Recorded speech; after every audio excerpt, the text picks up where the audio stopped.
This week on football, I tell you the Premier League's most overrated players. Mourinho loses it in the right way.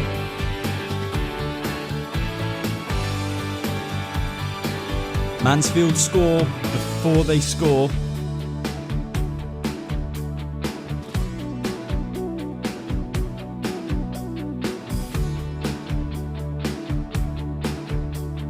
Save of the season.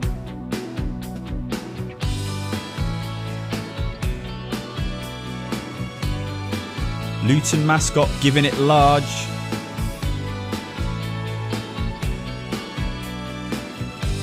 Cardiff go ballistic in the dying seconds.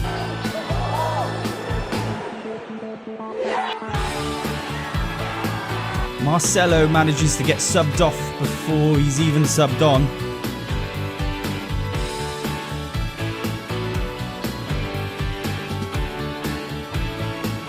Herrera sees red for gobbing off.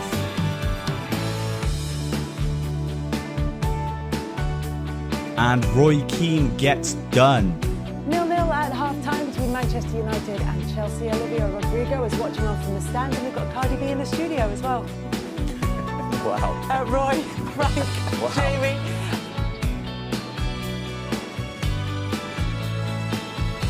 Hello everyone, and welcome to This Week on Football. It is me, Alex.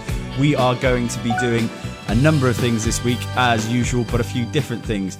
We have got our top 5 most overrated players in the Premier League. I'm going to be going through those, and I'll give you my top 5 most underrated players in the Premier League, because we want a bit of balance. We like to be nice as well. This week, I have got my team of the week to go through. I've got our day one teams to follow up on. That's your teams. That's my teams as well. On Fantasy Premier League, we've got my weekend treble at the end, where we're trying to get back on track and actually start winning again. But first, let's do my most overrated players in the Premier League. This is a bit controversial, and I know I'm probably going to get a bit of heat for it, but do you know what? These are genuine opinions, so come at me for them. Tell me in the comments I'm wrong. I don't care. My opinion is right and yours is wrong.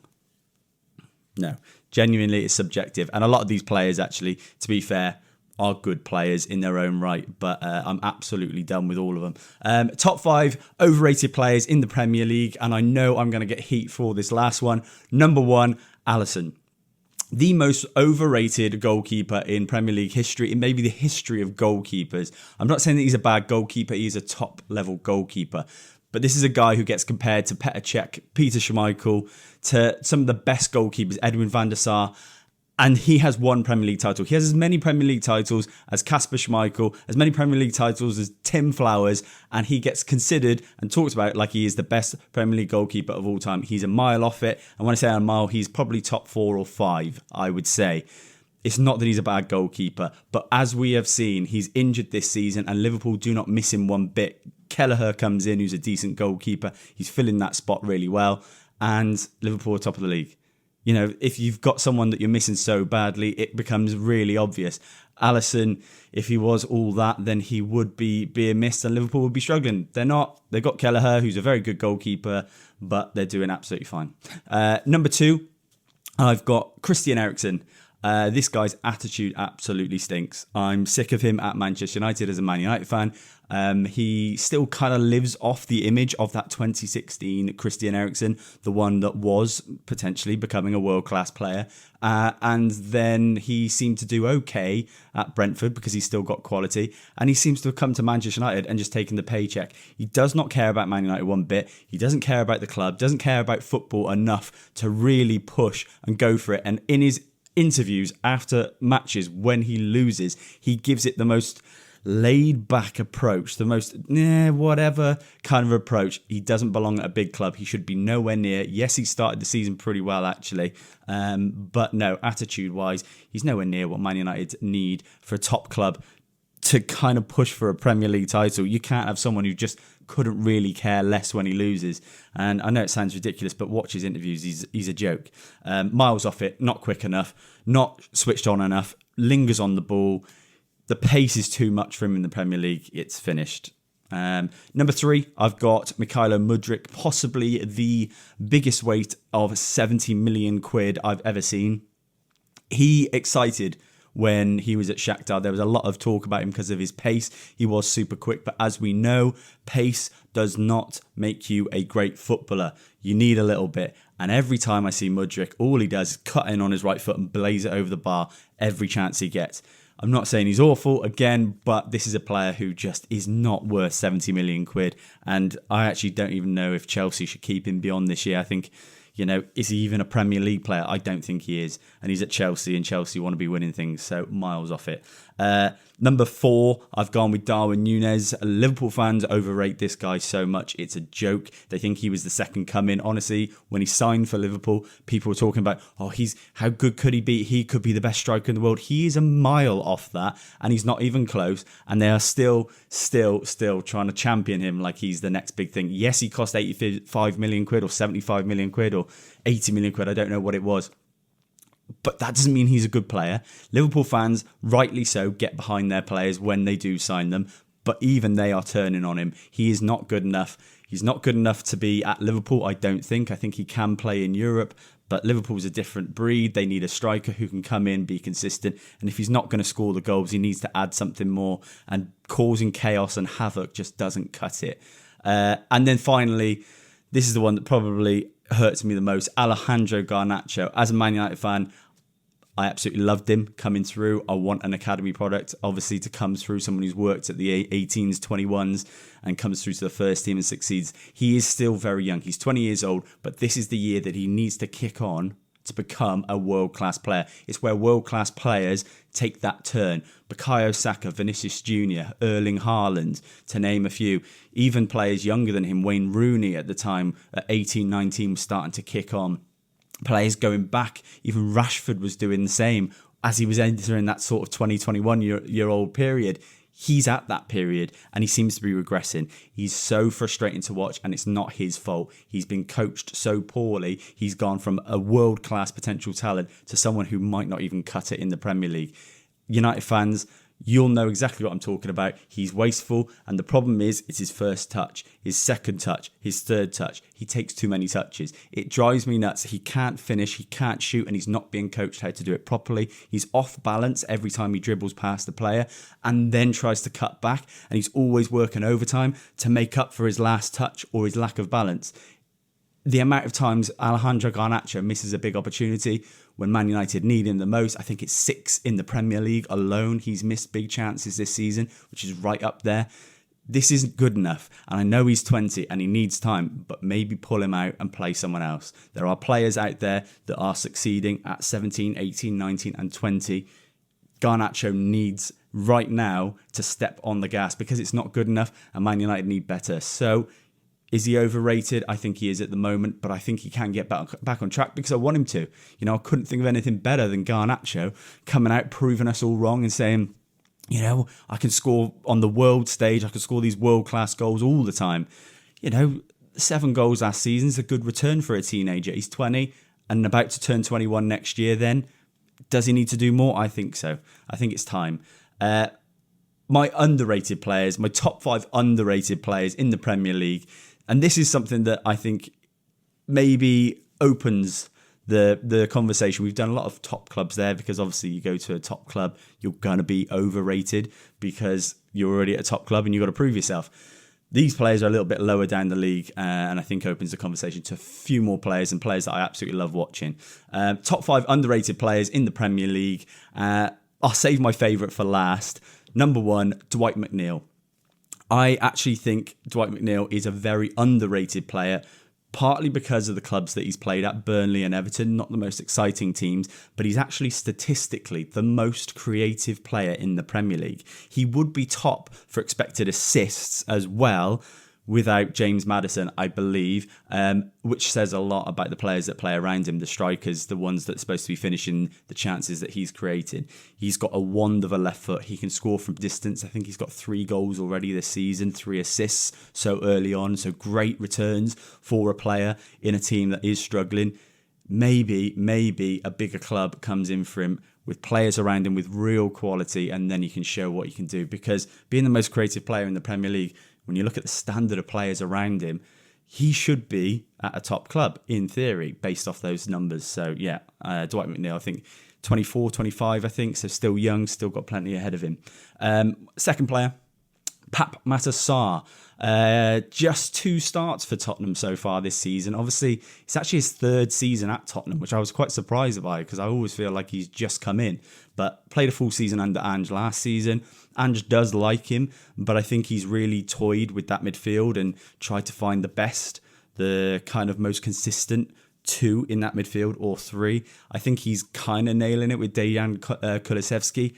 James Maddison comes out of team, Basuma comes out of team, and Pat Matar now maybe is proving that he's got to be the best and the number 1 pick for that midfield. So absolutely love Pat Matar. He's only 22, brilliant defensively, can get up and down the pitch, but he's brilliant on the ball. And you want someone like, you think of those defensive midfielders in the league, your Rodris, Kantés of the past, players that can take the ball and use it really well. They don't have to do anything crazy. They just have to make sure they're in the right place at the right time, making the right pass at the right time. And Sarr, I always feel like he does that as well. Number 3, another Everton player, Iliman Ndiaye. Again, one of the weirdest stats about Iliman Ndiaye is he's actually got the most goal line clearances in the season.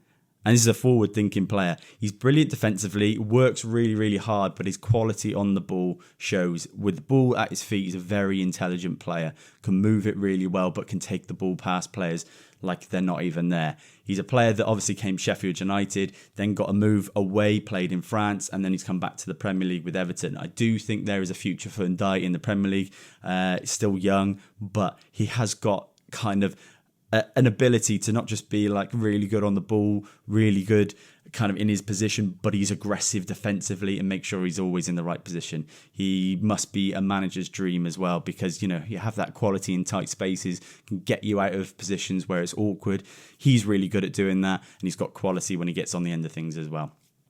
Number 4, I've got Nottingham Forest's Murillo. Murillo's brilliant. He is only 22, another really young player. Fantastic on the ball, can carry the ball really well. For a centre-half, that's kind of underrated. Forest have got the 2nd best defensive record in the Premier League so far. That just shows how good he is.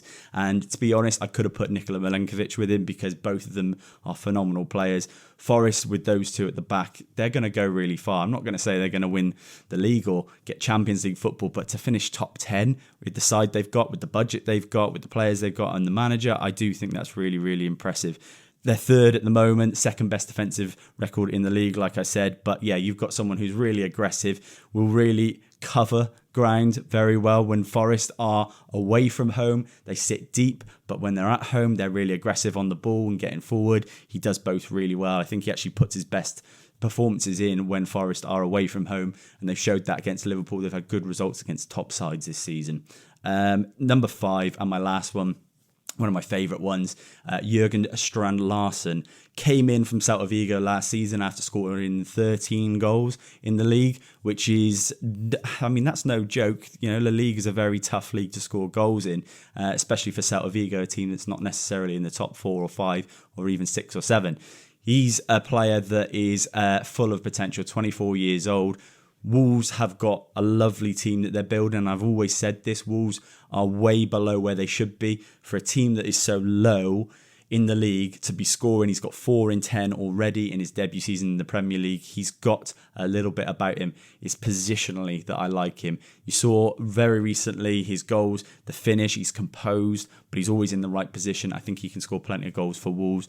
Like I said, just 24 years old. There's loads more goals ahead of him for this season. I think he will get maybe double figures. And again, in your first season, for a team that's struggling, that is not bad at all. It's nice to see a Norwegian scoring in the Premier League finally. Right, let's do a recap of the Premier League. I mentioned a couple of players there. Fulham-Brentford is tonight as I'm recording this, so I don't know what the result is. I think there'll be a couple of goals, 2 sides going really well, but obviously mid-table. This is where I want to see in the Premier League, 2 teams just go at it. There's nothing to lose. Fulham, you're not getting relegated. Brentford, you're not getting relegated. You're way above that. You're not going to get the Champions League, so why not go for it? Give us a proper all-timer Premier League game of football. And I think there'll be goals tonight. I hope there'll be goals tonight. Some brilliant players on display. I think Raul Jimenez has really turned himself around. That injury to his head was a nightmare, devastating for him. Obviously, Wolves kept with him, but eventually lost their patience, came in for a really low fee at Fulham and is now returning, scoring goals and doing really well. He is a player that was at one point one of the best strikers in the league. 17 Premier League goals, I think he got one season. Again, for Wolves, that's outrageous. I think he'll be on the score sheet plenty more times this season because he's got that confidence. He's tenacious, but he's a great finisher. He is a classy player. And obviously on the other side, you've got Brian Mbeumo, who I absolutely love. Johan Wissa coming back, and a couple of players that, really outperforming what they were expected. Nathan Collins, Ethan Pinnock always does really well. Two teams that are very good, solid Premier League teams. Let's hope for some goals. Some goals were expected on the weekend and they didn't really come. United versus Chelsea, it was 1-1 in the end. Was it the performance that I was hoping for? No. Was it a result that I was expecting? No. I was actually expecting to get beat as a United fan. I thought Chelsea were going to go there and walk all over us. They didn't. They were quite disappointing. But I actually think there were some United players that did really well. Nusayr Mazraoui, absolutely brilliant. Casemiro, absolutely brilliant. The most frustrating performance every single week is Garnacho, and I've just spoke about him. I don't know with Garnacho. I absolutely love him. I think he's brilliant. I think he's got all the talent in the world to go and be, one of the best players in the world. But like I said, he's got to sort himself out. He's got it, and it's not his fault. He needs a proper coach. He needs someone to be working on him. And it's not the things like positions and things like that, because they're pretty simple. Once a manager comes in who knows his structure, knows how to put a team together, which obviously Ten Hag didn't, I think Garnacho will excel positionally. Those things are your manager's responsibilities. There are coaching responsibilities, though, on players like this, and they're definitely being neglected. He's got to be one of probably the least coached players in the league. I can't believe that I'm seeing a player who's got all this potential kind of just stand still and even get worse. His touch, his position's fine, but his touch when he's getting on the ball is finishing, just blazing things over the bar constantly. He shoots when he shouldn't shoot. His decision making is awful. And it's not hate. I've seen a lot of people say, stop hating on a 20-year-old player. He's a professional footballer. He's in the public eye and he plays for the biggest side in the world, arguably. You are open to scrutiny, and it's scrutiny, not hate. You can be criticised. It's not hate. And I think a lot of players these days misconstrue the two. There are plenty of players that get hate and actual hate and abuse. You could criticise a player. Yes, he's 20 years old and he has got plenty of years to kind of improve. But at the moment, he's stagnating. I said it, I think, the end of last season, and I got a lot of heat for it. But I'm saying it again because nothing's improving. His goals will be there because he plays for Man United. We tend to actually create a lot of chances, and he does score some really good goals because he's a top quality player. But yeah, he's got to refine that, and the coaches now have to take responsibility, and hopefully under Amorim, new coaching staff, new kind of perspective, maybe they'll fix that. I don't know. Chelsea in midfield were brilliant. Cole Palmer was quite quiet. Reece James played well at left back as well. I thought, Chelsea will be fine this season. I think they'll push top four maybe. Tottenham Villa, had no idea how this was going to go. Tottenham really good, but for some reason they don't turn up in the first half. They concede first and then they start scoring. But they've got plenty of really good players, really fun to watch. I love Ange, love his philosophy, love the attacking philosophy more than anything. And to score 4 goals against Villa, and Villa are a top side, it's very impressive. Morgan Rogers on the score sheet. I thought Villa were okay, but I think they did a bit of a Tottenham where they should have scored when they were up and they didn't. Ollie Watkins wasted a chance. They were quite wasteful a couple of times. They weren't really shooting when they could have shot. It was a frustrating game for Villa, but I think they'll be absolutely fine. Both teams, really exciting game. And that's what Premier League football's about. The Tottenhams, the Villas, those managers, Emery and Ange, they kind of embody the Premier League. A lot of talk this weekend about atmospheres falling flat and things like that. I thought, just obviously from the TV point of view, Tottenham sounded amazing. The atmosphere sounded amazing, and why wouldn't it be when you're scoring all those goals and you're playing such exciting football? Talking of exciting, Wolves 2, Palace 2. I didn't actually watch the game, but I've been saying Wolves are a good team. They're a good side. Gary O'Neill got stick from the fans, and I'm like, you don't understand how good you've got it. because they've got good players, but they've got a fantastic manager. They've played arguably one of the hardest starts to a Premier League season. Teams that actually have turned out to be really, really good this season that probably on paper at the start wouldn't have been. So I think they've got a nice run of fixtures coming up. I think maybe points will be picked up. They nearly won this weekend. I think they can go again, and I don't think they'll be in the bottom three come the end of the season. They've got too many good players. Bournemouth against City, that was one I actually saw coming, and I don't think many people would have said that at the start of this weekend, but I spoke to a couple of friends and we actually agreed. We were like, Bournemouth could get something today, and it's not going to be as easy as everyone thinks. They turned up and City didn't, and Kyle Walker put it really well in the interview after, and it was basically that you've got to be up for the fight on these days, because if you're not, against a side like Bournemouth, who are going well, who have got a little bit about them, who are going to be super up for it because it's a free hit for them, you need to turn up. And if City were playing at 75%, any team in the Premier League can beat you. So yeah, fair play. And yeah, Semenyo, what a player. Evan Nilsson got the goal. Kirk has got 2 assists that game as well.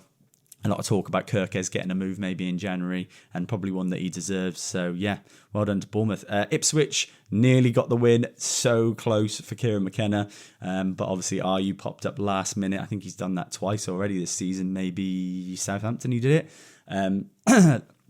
He's a Premier League player. It's Premier League now, and that is what Jordan Ayew is, and that is what Leicester have recruited. Yes, you probably look at the signing and think, oh God, Jordan Ayew, but it's experience. It's experience in the Premier League, and when you're a promoted side, you need that. It's all right to have great players in the Championship, but you need that bit of experience, that cool, calm, collected head in the box, and when the chance falls to you, you take it, and that's what he's done. He's done it twice. Ipswich, though, Leif Davis, what a finish. I've tipped him at the start of the season to have a really good season. Think he's brilliant in terms of his creativity, his attacking. Whether Ipswich were going to keep clean sheets with him at left back, I don't know. I think they play a different style of play, and they're always going to be susceptible to goals. But going forward, there's no doubt Leif Davis is brilliant. Liverpool turned it round, and they're top. And you just got to say fair play. Do they win the league? I don't know. If you're asking me who I think wins the league, I'm going to stick with Arsenal. But really, when you're looking at it now, how could you say Arsenal drop points again? But I don't know. Liverpool, it's a long season. We're only a quarter of the way through, so we'll see. But Liverpool going really strong. I don't think they'll be far off top 3. I said pre-season, I watched Liverpool play, and I said to a couple of my mates at the time, I was like, they look like a good side. He's got them playing exactly how he wants immediately. I love this manager, and if Liverpool win the league, it just shows, yes, Klopp was brilliant for Liverpool, but limited resources, you can argue. I don't know about that. But he was never expected, particularly last season, to go and win the Premier League. And it was almost like they were underdogs and they had no right to be up there. But then Arne Slot's come in, made a couple of changes, 1 or 2 signings, and they're right at the top of the league and potentially could win the league. So, yeah, Klopp was a hero. But Arne Slot's come in his first 10 games and is pretty much replicating it in a very different way. And Forest, spoke about them. They're 3rd in the league, 2nd best offensive record in the Premier League as well. So they've obviously got things right. Nuno Espirito Santo regaining that reputation that he had early on, did well at Wolves, then kind of faded out as he went to Tottenham, nightmare at Tottenham. He's come back and he's doing really well. I love this Forest side, love all the players on the pitch. They've got such quality. And they're just a hard team to break down and take their chances. Chris Wood scores when he gets a chance, and it's very difficult to score against him. It's quite simple when you look at it, really. Midfield's really good. Ryan Yates, Elliot Anderson, top players. Then who have we got? Oh, Southampton got their first win.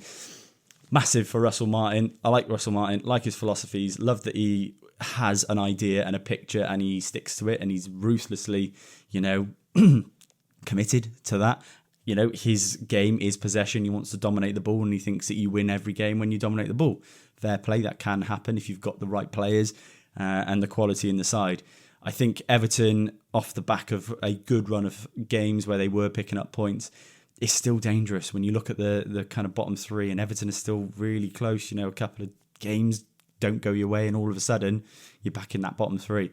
I think Southampton will go down, and I think Everton will be fine, but it's a massive result, and we'll see. Adam Armstrong with the goal, and well deserved. He goes down with teams and kind of gets them back up, and then he's pushed out the team. So it's great to see him get a winning goal. And Newcastle versus Arsenal to kick the weekend off. Newcastle wasn't expecting that. They've turned it around, and I think that's off the back of Alexander Isak coming in as well. I think that does help when you've got a striker who is a potentially world-class striker, who's going to get on the end of things, take the chances, gives you kind of a lot of confidence, particularly at the back four. Seem to have settled as well, but you feel like, yes, okay, we've got that goal, we can hold it now, and you can really be resolute and dig in. Newcastle did that, and obviously St James's Park, such a tough place to go and pick up points. Arsenal, however, what are you doing? There's a lot of talk online about Arteta being sacked. I don't know if that's the right thing, because I actually think Arteta is brilliant, and I don't think this side is as good as people think they are. I do like Gabriel, and I do like Saliba, but with the exception of Saliba, Ødegaard and Saka, that team is not a top-class side. So to be getting what Arteta is getting out of them so far, I think he's overachieving personally. I do think he is. I think this Arsenal side should be, yes, top 4, top 5, but in terms of world-class players, they haven't really got them. Saka, Ødegaard and Saliba aside, I think the rest of the team are interchangeable, and as we've seen, I think when it comes to going the distance, they just fall short. And I think Arteta pushes them. I think he's the difference in pushing them. Otherwise, they would be sort of 4th, 5th or 6th. So to even think that you should sack him is crazy to me. It's an entitled feeling that Arsenal are feeling. They feel like they've got the best players in every position, and they just don't. And I think because they've come so close, they think that the next step is winning it. Arteta, for me, does need to win some silverware, but at the same time, like I said, I think he's massively overachieving with this side, and I don't think that people understand that the likes of Man City, the likes of Liverpool even, and now Chelsea, I think they've got better players, better squads, and, they're moments behind. They've kind of been away for the last couple of seasons. Arsenal have taken that opportunity to push City and be the challengers, but I think there'll be a turnaround now, and I think Liverpool under Slot, I think Maresca at Chelsea, I think Ange might get it together soon at Tottenham as well, and obviously Unai Emery at Villa. I think, Arsenal might not even be the title challengers this season. I tipped them at the start. I thought they'd go all the way. It's still early days. Let's do my team of the week. I'll make it brief. Didn't watch a whole load of football, really struggled because I was out and about this weekend. But Jan Sommer in goal for Inter really impressed me. Made a crucial save, kept a clean sheet. 35 years old, Jan Sommer. I completely didn't even realise that. He has been about for a bit, but yeah, top goalkeeper. He's one of the best shot stoppers in the world still. Made an unbelievable save to keep it at 1-0. And yeah, Inter win again. And it was dramatic circumstances because actually they conceded late on, right in the last second of the game, and it got ruled out. VAR ruled it out. So yes, maybe lucky to keep a clean sheet, but he was massive in keeping it up until that point. Right back, Nusa Mazraoui, thought he was unbelievable in a left back position as well. He's played right back, number 10, and now left back. And actually, left back, I thought he was brilliant. I actually prefer Dalot playing out on that right hand side. And if you're going to put Mazraoui in, get him in on that left, because I think he's more than competent. Brilliant going forward, lovely touches, uses the ball really well, and always in the right position. I think he kept Cole Palmer and Madueke kind of quiet down that side as well. So yeah. Centre-back, Jonathan Tah, 2 clean sheets in the space of 4 days, had to put him in. Watched the Leverkusen-Stuttgart game, was expecting goals, said to my dad, let's put this on, there'll be loads of goals, and it was 0-0, but he was good. Alongside him, Alessandro Bastoni, he's some player, and I know there's been a bit of talk recently. I think there was that girl who went on to one of the shows and started talking about him. I'm really glad that people in the UK are starting to notice there are players outside of the Premier League, and Bastoni, Inter have won the league, gone to the Champions League final, and all while playing a centre-half that people don't talk about. People want to talk about Van Dijk being the best in the world, or Gabriel or Saliba, but that's because they only watch the Premier League. Bastoni's been doing it for a few years now. Yeah, I think he's 26, so still got plenty ahead of him. And actually, when you look at him and you look at the Amorim signing for Man United and the system that he might play in a back five, Bastoni might be absolutely perfect for him. So yes, go and spend 80 million on him. Go and do it. Get it done because he's brilliant. Another brilliant player, and I actually think he is the best left back in the world at the moment, is Federico Di Marco. The level of ability in crossing, it's gone away a lot recently. Obviously, Trent kind of brings it back, and Robertson over the last couple of years, maybe 5 or 6 years. But really, fullbacks that used to get up and down, and cross the ball seems to have stopped. They'll get up and they'll cut back. DiMarco doesn't do that. DiMarco can put the ball in with pace into the right positions, and he is a dream for strikers. The ball that he put in this weekend for Martinez's goal, it's outrageous. It's outrageous. But he can score, and he can get back, and he can defend, and he can carry the ball. He does everything brilliantly. He is basically what Andy Robertson was about 5 or 6 years ago, but maybe with a little bit more quality. He's a player that, again, at Inter doesn't get loads of recognition because he doesn't play in the Premier League. He should be, if he wants to kind of consider himself right up there, maybe at Real Madrid. Maybe Ferland Mendy doesn't. I think they've wrapped him up, and then they're talking about Fran Garcia getting an extension on his contract. But really, if you want a top-class left-back, Real Madrid, Barcelona, or Bayern Munich, and then maybe Man United if they're looking, he's one of them. Absolutely brilliant. Man United player, again, sorry, he is the last one of this list. It's Casemiro. He's finding form and he's doing really well, and I don't think he gets any credit because Man United are a joke, but he's doing the job of a million players in there, and he has been for quite a while. He gets forward really well, finishes really well, scored a couple of goals midweek, put in a really good performance in midfield against Chelsea as well. Chelsea's midfield, I'm going to finish that midfield off with the two that were played there because they were brilliant, Caicedo and Lavia. I think Chelsea, if they're going to do well, they need a really solid midfield too.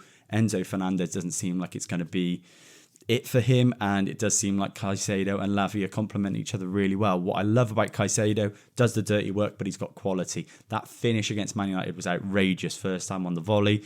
So he's great with the ball, great without it. Tracks back, puts in tackles. I think he's put in some up there with the most tackles in the league, but also the most fouls. He's tactical with it. He is nasty and can get about the pitch and get in players' faces. So I really like that about him. And then conversely, on the other side, you've got Lavia, who does all of the beautiful things really well, takes the ball on the half turn, pushes, passes balls through lines, and does it really well. For a 20-year-old who came for such big money and such big pressure, I think he's turning out to be every bit worth the 100 million quid they paid for him. So fair play to him. Right wing, Brennan Johnson, thought he was really good this weekend against Aston Villa. I'm not the biggest fan of Brennan Johnson, but he's turned a corner and doing pretty well. He's a very wasteful player, but he's starting to get into the right positions. And, the Son cross to him and the finish was brilliant. Yes, he just had to be on the end of it, but the fact that he was there, it shows that you've got a player on the right-hand side and a winger who knows how to be in the box and finish things, and that is crucial for that position these days. So yeah, really good for Brennan Johnson. Left wing, Adamola Lookman, got 2 goals. Atalanta beat Napoli 3-0. It was a shock result for me, but yeah, he's brilliant.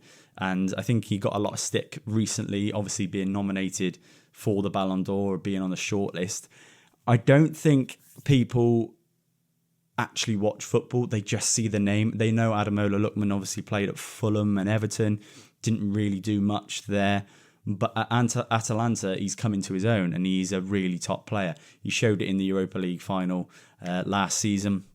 And he's showing it again in big games. Napoli look like they were going to go, I don't know, maybe unbeaten. They were just flying. Couldn't get a goal against them, let alone beat them or get a point off them. And Adamola Lookman's got 2 goals and they beat him 3-0. So, yeah, fair play. And then finishing off Dom Solanke. I think that is the turning point for Dom Solanke. I think he won't look back now. 2 goals against a big side in a big fixture in the Premier League for a side that is needing the 3 points, and he showed up. The first finish was just brilliant. It was confident, and he shouldn't be confident because he's had a lot of stick and he's, under pressure, but that shows, he's come on a lot since that Liverpool transfer, since obviously coming through at Chelsea. He's come on a lot since Bournemouth because it's a big game and he's shown up. So yeah, well done, Dom Solanke. I really rate that. Okay, let's do the day 1 fantasy football. One day or day 1.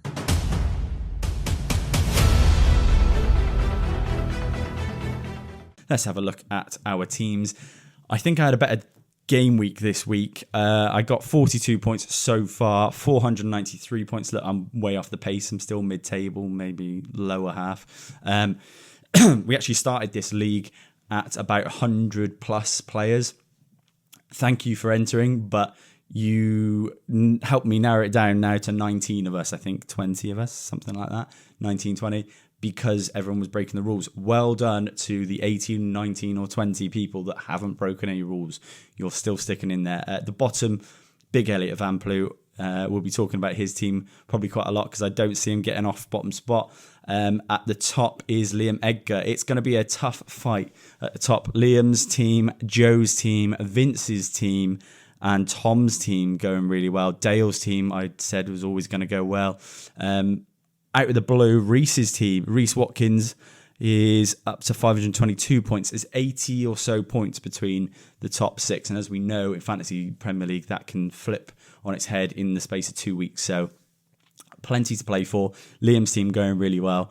Joe's team going really well. And Vince's team going really well. I'd like it if someone who isn't associated with the podcast wins it. So me, Vince, or Baker. Oh, we kicked Baker out. So me or Vince. It'd be nice if someone else does win it. So yeah, fair play. Let's do my weekend treble. Guys, I have got an apology to make. I haven't won. This week, I got the first two selections came in. The last selection required Leipzig not to get beat by Dortmund. They went 1-0 up and then threw it away and lost 2-1. And I'm gutted because that would have been a nice, healthy £30 and £40 return. So, that we stick with it. We keep going. We have had some great weeks. We've had some great runs already this season, which has meant that we're actually £72 up this season if you've been following my tips. So it's still really good and we will be in profit by the end of the season. I think we're due a win, so make sure you follow it this week. This week's selection, I've gone Man City to beat Brighton.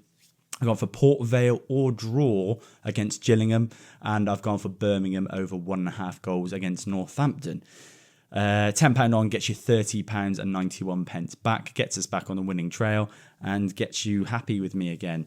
I've got to just apologise. 4 weeks in a row not winning. We did go 5 weeks in a row winning, and we did, I think, 6. What was it? 1, 2, 3, 5, 6. We actually did 6 game weeks out of 8 where we won. So that's why we're so far ahead, and I'm sure we're going to have another run like that. So yeah, stay tuned, stay with me, stick with me for the rest of the season. I am back next week, next Wednesday, and every Wednesday until the rest of the season. Like it, subscribe to the channel, and be nice to me. And I will see you next week.